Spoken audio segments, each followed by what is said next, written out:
اعوذ باللہ من الشیطان الرجیم، بسم اللہ الرحمن الرحیم۔ اللہ تبارک تعالیٰ کے نام سے شروع جو بڑا مہربان اور نہایت رحم کرنے والا ہے۔ پیارے دوستو، اللہ تبارک تعالیٰ قرآن پاک میں ارشاد فرماتا ہے، اور اس دن سے ڈرو جب کوئی کسی کے کچھ کام نہ آئے گا، اور نہ ہی کسی کی سفارش منظور کی جائے گی، اور نہ ہی کسی سے کسی طرح کا بدلہ قبول کیا جائے گا، اور نہ ہی لوگ کسی کی مدد حاصل کر سکیں گے۔ پیارے دوستو، قیامت کا دن ایک ایسا ہولناک دن ہوگا کہ جس دن حمل والی عورتوں کے حمل ضائع ہو جائیں گے۔ اس دن نفسا نفسی کا یہ عالم ہوگا کہ ماں اپنے بیٹے کو بھول جائے گی اور اولاد اپنے ماں باپ کو بھول جائیں گے، اور اس دن کوئی کسی کے کچھ کام نہ آئے گا۔ ہر ایک کو اپنے حساب و کتاب کی بڑی ہوگی، اور ہر ایک انسان اپنے اعمال کے مطابق اپنے انجام کو پہنچا دیا جائے گا۔ پیارے دوستو، اس بات پر ہر ایک مسلمان کا ایمان ہے کہ اس نے مرنے کے بعد قیامت کے دن اٹھنا ہے اور اپنے اعمال کا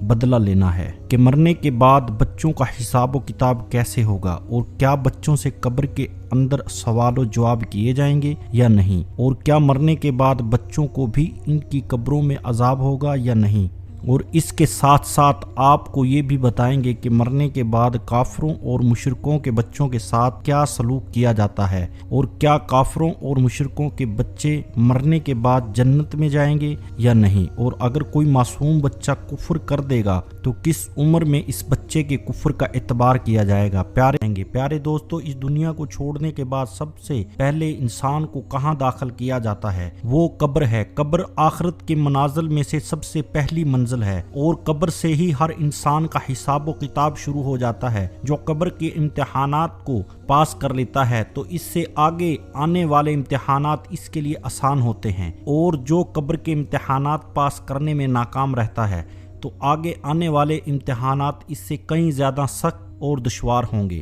پیارے دوستو، جب بھی کوئی انسان مرتا ہے تو اس کو قبر کے اندر دفنایا جاتا ہے، پھر چاہے وہ بچہ ہو، بوڑھا ہو یا نوجوان۔ اس طرح جیسے ہی اس مرنے والے شخص کو دفنایا جاتا ہے تو دو فرشتے اس کی قبر میں داخل ہو جاتے ہیں، جن کو منکر نکیر کہا جاتا ہے۔ یہ فرشتے اس مرنے والے شخص سے سوالات کرتے ہیں، اور وہ مرنے والا شخص ان فرشتوں کے جوابات دیتا ہے۔ اگر مرنے والا شخص ان فرشتوں کے سوالوں کے جواب ٹھیک دے دیتا ہے تو اس کو جنت کی خوشخبری سنا دی جاتی ہے، اور اگر مرنے والا شخص ان فرشتوں کے سوالوں کے جواب نہیں دے پاتا تو اس کی قبر کو جہنم کا گھڑا بنا دیا جاتا ہے۔ جیسے کہ حضور پاک صلی اللہ علیہ وآلہ وسلم نے ارشاد فرمایا کہ قبر یا تو جنت کے باغوں میں سے ایک باغ ہے یا جہنم کے گھڑوں میں سے ایک گھڑا ہے، اور قبر آخرت کے منازل میں سے سب سے پہلی منزل ہے۔ جس نے اس کو آسانی سے پار کر لیا تو آگے کا معاملہ اس سے آسان ہے، اور جو اس منزل کو پار نہ کر سکا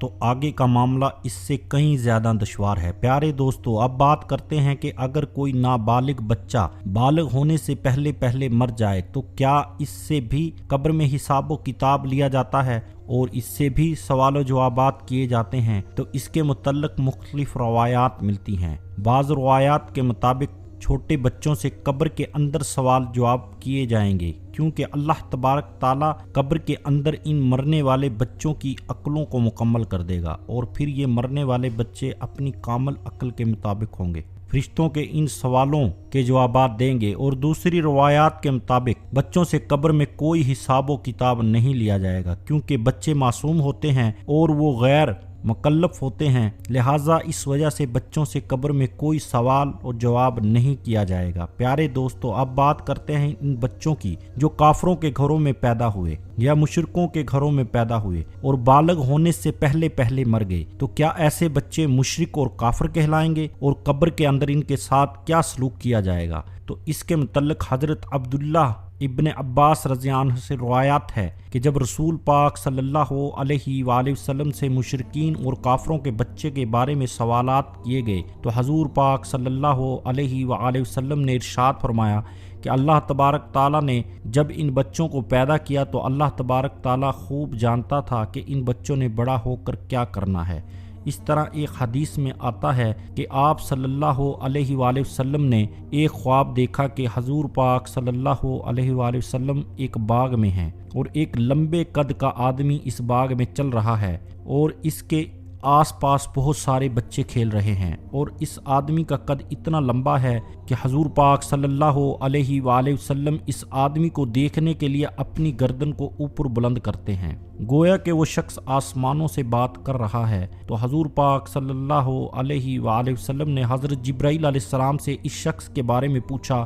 اور ان بچوں کے بارے میں دریافت فرمایا۔ تو حضرت جبرائیل علیہ السلام نے عرض کی، یا رسول اللہ کے پیارے نبی، آپ نے جس شخص کو دیکھا ہے وہ حضرت ابراہیم علیہ السلام ہیں، اور ان کے ارد گرد جو بچے کھیل رہے تھے وہ بچے ہیں، وہ فطرت سلیم پر پیدا ہوئے اور بالغ ہونے سے پہلے فطرت سلیم پر ہی مر گئے، یعنی وہ بچے اسلام پر ہی پیدا ہوئے اور بالغ ہونے سے پہلے اسلام پر ہی مر گئے۔ تو ایسے بچوں کے ساتھ آخرت کے اندر وہی سلوک کیا جائے گا جو ایک مسلمان کے گھر میں پیدا ہونے والے بچے کے ساتھ کیا جاتا ہے، کیونکہ ہر پیدا ہونے والا بچہ اسلام پر ہی پیدا ہوتا ہے اور بعد میں بڑا ہو کر وہ کافر یا مشرک بنتا ہے، جیسے کہ حضور پاک صلی اللہ علیہ وآلہ وسلم نے ارشاد فرمایا کہ ہر پیدا ہونے والا بچہ فطرت پر پیدا ہوتا ہے، یعنی اسلام پر پیدا ہوتا ہے، یہ اس کے ماں باپ ہوتے ہیں جو اس کے بعد میں یہودی یا نصرانی یا عیسائی بنا دیتے ہیں۔ یعنی اس حدیث سے معلوم ہوا کہ ہر پیدا ہونے والا بچہ مسلمان پیدا ہوتا ہے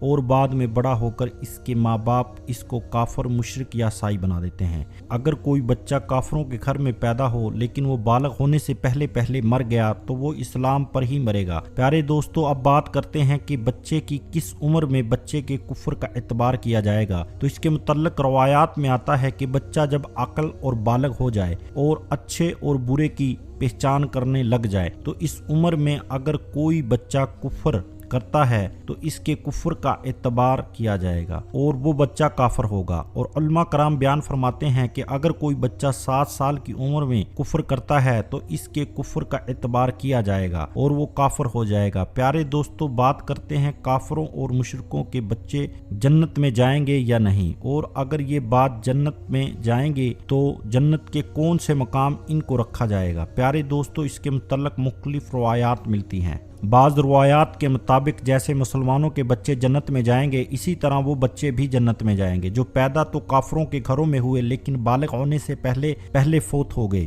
تو اللہ تبارک تعالیٰ نے معصوم بچوں کو بھی جنت میں داخل فرمایا، کیونکہ اللہ تبارک تعالیٰ ارشاد فرماتا ہے کہ وہ کسی کو جنت یا جہنم میں داخل نہیں فرمائے گا جب تک اس کا اعمال کا مکلف نہ بنا دے، اور بچے اعمال کے مکلف نہیں ہوتے، لہٰذا اسی وجہ سے اللہ تبارک تعالیٰ معصوم بچوں کو بغیر حساب کتاب کے جنت میں داخل فرما دے گا۔ اور بعض روایات کے مطابق کافروں اور مشرکوں کے معصوم بچے جنت میں داخل ہوں گے، لیکن یہ جنت میں جنتی مسلمان بچوں کی ماتحت ہوں گے اور ان کے خادمین کی ڈیوٹی سر انجام دیں گے، اور یہ مسلمان جنتی بچوں کے خادمین ہوں گے۔ اور بعض علماء کرام اس مسئلے پر خاموشی اختیار کرتے ہیں۔ ان کا یہ کہنا ہے کہ اللہ تبارک تعالیٰ بہتر جانتا ہے۔ اللہ تبارک تعالیٰ کافروں کے بچوں کے ساتھ کیا سلوک فرمائے گا۔ اللہ تبارک تعالیٰ ان تمام تر روایات میں سب سے صحیح روایات یہ ہے کہ جو بھی بچہ بالغ ہونے سے پہلے فوت ہو جاتا ہے تو اللہ تبارک تعالیٰ